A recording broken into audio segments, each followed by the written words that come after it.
নমস্কার দর্শক, আমি জয় হাজরা। আপনারা রয়েছেন ওম বাংলাতে। দর্শক, আজকের আলোচনা অত্যাধিক গুরুত্বপূর্ণ। এই আলোচনার মধ্যে আজকে আলোচনা করব শ্রীকৃষ্ণ তার পিতৃপুরুষ গণের শ্রাদ্ধ করেছিলেন, সেটা কি শুয়োরের মাংস অর্থাৎ শূকরের মাংস দিয়ে।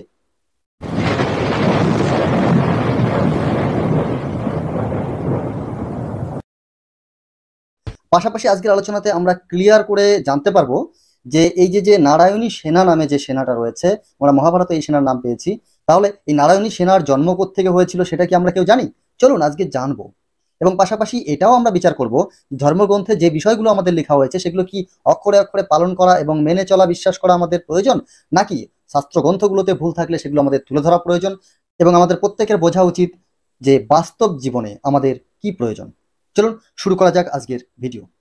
দর্শক, আজকের ভিডিওতে আলোচনা করব বিশুদ্ধ কাশিদাসী মহাভারত থেকে। এই বিশুদ্ধ কাশিদাসী মহাভারত আমাদের বাংলা জগতের একটা বিখ্যাত গ্রন্থ, এবং সেই গ্রন্থের মধ্যে আমরা যে কাহিনীটা, যে গল্পটা পাই, সেই গল্পের মধ্যে কিন্তু আমরা এই শ্রীকৃষ্ণের পূর্বপুরুষদের উদ্ধারের জন্য, তার শ্রাদ্ধ কাজের জন্য যে শুয়োরের কথা উল্লেখ করা হয়েছে, সেটা কিভাবে উল্লেখ করা হয়েছে সেই বিষয়টাকে জানবো। চলুন শুরু করি। প্রথমেই শ্রীকৃষ্ণের পূর্বপুরুষগণ শ্রীকৃষ্ণকে আগে থেকেই জানতেন যে শ্রীকৃষ্ণ হচ্ছে নারায়ণের অবতার। হুম তাহলে শ্রীকৃষ্ণের পূর্বপুরুষগণ জানতে পারছেন যে শ্রীকৃষ্ণ হচ্ছে নারায়ণের অবতার, আর যার কারণে শ্রীকৃষ্ণের কাছে তাদের উদ্ধারের জন্য একটা রাস্তা বলে দিচ্ছে। কি রাস্তা সেটা? সেটা হচ্ছে না, রাস্তা হচ্ছে যে শ্রীকৃষ্ণ নিজে একাকী গিয়ে মগধ রাজ্য থেকে শুয়োর মেরে নিয়ে আসবে, এবং সেই শুয়োর দিয়ে, সেই শুয়োরের মাংস দিয়ে শ্রাদ্ধ করবে, তবেই তার পূর্বপুরুষগণ উদ্ধার হবে। এবং শ্রীকৃষ্ণ এই কথা শোনার পরে পূর্বপুরুষের এই চাহিদা বা এই কথা, এই যে উদ্ধারের যে নিয়ম, সেই নিয়মকে সম্মতি দিয়ে অর্থাৎ মান্যতা দিয়ে শ্রীকৃষ্ণ ঘোড়ায় চড়ে বেরিয়ে পড়ে শুয়োর আনার জন্য। এবং যখন শ্রীকৃষ্ণ সেই শূকর আনার জন্যে, বরাহ আনার জন্যে মগধ রাজ্যে পৌঁছায়, তখন মগধ রাজ্যের যে সেনারা, তারা কিন্তু শ্রীকৃষ্ণকে দেখে চিনতে পারে, এবং সেই সময় শ্রীকৃষ্ণকে থামানোর জন্য তারা বাধা দেয়, এবং সেখানে একটা যুদ্ধ সৃষ্টি হয়। সেই যুদ্ধে মগধ রাজা জরাসন্ধ তিনিও কিন্তু চলে আসেন, এবং এই জরাসন্ধের সঙ্গে শ্রীকৃষ্ণের যুদ্ধ হয়। সেই যুদ্ধে হাজার হাজার সৈন্যর সঙ্গে শ্রীকৃষ্ণের যুদ্ধ হচ্ছে। তখন শ্রীকৃষ্ণ সেই যুদ্ধে মানে এমন একটা ব্যাপার যে পেরে উঠছে না।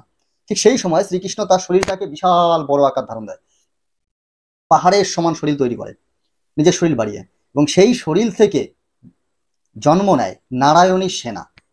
ভাবুন, একটা মানুষ পাহাড়ের মতো বড় শরীর ধারণ করলো, এবং সেই শরীর থেকে 10,000 সৈন্য তৈরি হলো। সৈন্য মানে কি? একদম প্রাপ্তবয়স্ক যারা যুদ্ধ করতে পারে।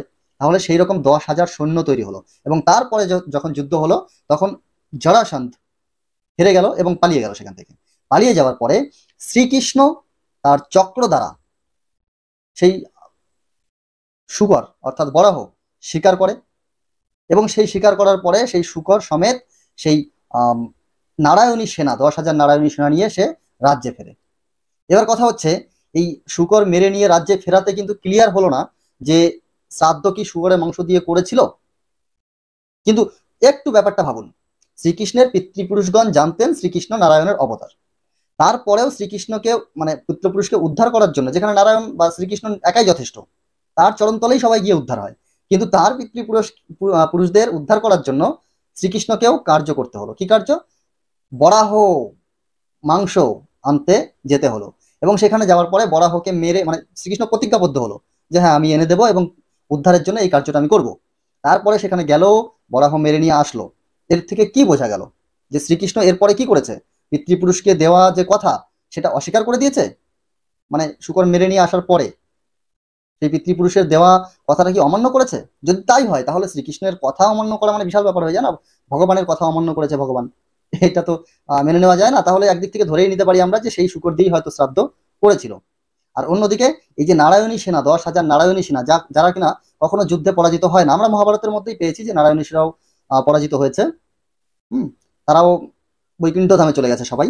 তো যাই হোক, সেই নারায়ণী সেনা যা কিনা শ্রীকৃষ্ণের অঙ্গ থেকে তৈরি হয়েছিল, 10,000 সৈন্য, শ্রীকৃষ্ণের অঙ্গে থেকে জন্ম নেওয়া সৈন্যরা, তারাও কিন্তু যুদ্ধক্ষেত্রে মারা গিয়েছিল। ভাবুন তাহলে। যে এই যে যে গ্রন্থটা আমি এত সময় আপনাদের সামনে শো আপ করালাম, যে গ্রন্থ থেকে আমি এই কাহিনীটা তুলে ধরলাম, সেই গ্রন্থটাকে আপনি সঠিকভাবে মান্যতা দেন? এটা তো মহাভারত, বৃহৎ কাশিদাসী মহাভারত। তাহলে কাশিদাস তিনি যে মহাভারতটা এখানে লিখলেন, সেই মহাভারতের মধ্যে শ্রাদ্ধ কার্যে শুয়োরের মাংস, বরাহ মাংস, শূকরের মাংসকে কিন্তু প্রাধান্য দিল। এবং পাশাপাশি এই নারায়ণী সেনা যে জন্ম নেওয়ার ব্যাপারটা, সেটাও কিন্তু তুলে ধরলো যে নারায়ণী সেনা স্বর্গ থেকে আসেনি, সেটা শ্রীকৃষ্ণ যখন পাহাড় সমান শরীর বিস্তারিত করলো, তখন সেই শরীর থেকে জন্ম নিল। এবার বিচার আপনাদের কাছেই, যে সব গ্রন্থে, সব শাস্ত্রের যে লেখাগুলো, সেই লেখাগুলো কতটা সত্যি, কতটা আপনি আপনি মানেন। আর এই লেখাগুলোর কারণে যদিও বা, যদি কখনো শ্রীকৃষ্ণ নামে কোনো ঈশ্বর ভগবান পৃথিবীতে ছিলেন, তা অস্বীকার করার মানুষ ধীরে ধীরে বেড়ে যাচ্ছে। কারণ প্রত্যেকটা গ্রন্থের সঙ্গে প্রত্যেকটা গ্রন্থের অমিল রয়েছে, এবং প্রত্যেকটা গ্রন্থই তাদের নিজস্ব মতামত অনুযায়ী লিখিত হয়েছে। সে আপনি যে গ্রন্থই বলেন, যতগুলো পুরাণ রয়েছে সবগুলো পড়ে দেখেছি, একই ব্যাপার। তারপরেও যদি আমাদের ধর্মটাকে, সনাতন ধর্ম অর্থাৎ শাশ্বত ধর্মটাকে যদি আপনাকে মানতে হয়, তাহলে এই যে গ্রন্থগুলো, এই গ্রন্থগুলো আমার মনে হয় একটু পেছনে ঠেলে রেখে বাস্তব জীবনকে ফলো করে উন্নতিকামী একটা চিন্তা ভাবনাকে ভেতরে নিয়ে এসে আমাদের সামনের দিকে এগিয়ে যাওয়া প্রয়োজন, যার জন্যে বিজ্ঞান ভিত্তিক মানসিকতা তৈরি করা প্রয়োজন। আর এই বিজ্ঞান ভিত্তিক মানসিকতা তৈরি করার জন্য আমরা প্রতিনিয়ত চেষ্টা করে চলেছি সমাজকে সঠিক দিশায়, সঠিক বিষয়ে অবগত করার জন্য। আর আমাদের সঙ্গে থাকার জন্য আপনাকে ছোট্ট একটা কাজ করতে হবে, সেটা হচ্ছে এই চ্যানেলের নিচে যে সাবস্ক্রাইব লেখা রয়েছে সেখানে ক্লিক করতে হবে, পাশে বেল আইকন রয়েছে সেখানে ক্লিক করে অল করে রাখতে হবে।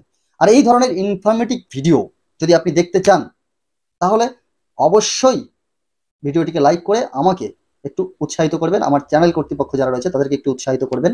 পাশাপাশি যদি আপনার মনে হয় যে এই বিষয়টা কাউকে জানানোর প্রয়োজন আছে, কাউকে একটু জানাতে চান, আপনি দেখাতে চান, তাহলে অবশ্যই ভিডিওটিকে শেয়ার করবেন, অনুরোধ রাখছি। আর হ্যাঁ, সবশেষে আমার এই ছোট্ট চ্যানেল, যেটা খুব খুব রিসেন্ট আমি এই বিষয়গুলো নিয়ে কথা বলা শুরু করেছি, কারণ আমার মনে হয়েছে যে এত দিনের অভিজ্ঞতা, এত দিনের পড়াশোনা, সেগুলো সবার মধ্যে শেয়ার করা প্রয়োজন আছে। আর যার কারণে আমি শুরু করেছি। আর এই অল্প দিনের মধ্যে আমার চ্যানেলের সঙ্গে যারা যুক্ত হয়ে গেছেন, অর্থাৎ 5,000 লোক যুক্ত হয়ে গেছেন, তাদেরকে আমার একদম মন থেকে অসংখ্য ধন্যবাদ। যাই হোক, আজকে এই পর্যন্তই, চলে আসবো পরের ভিডিওতে। ভালো থাকবেন, নমস্কার।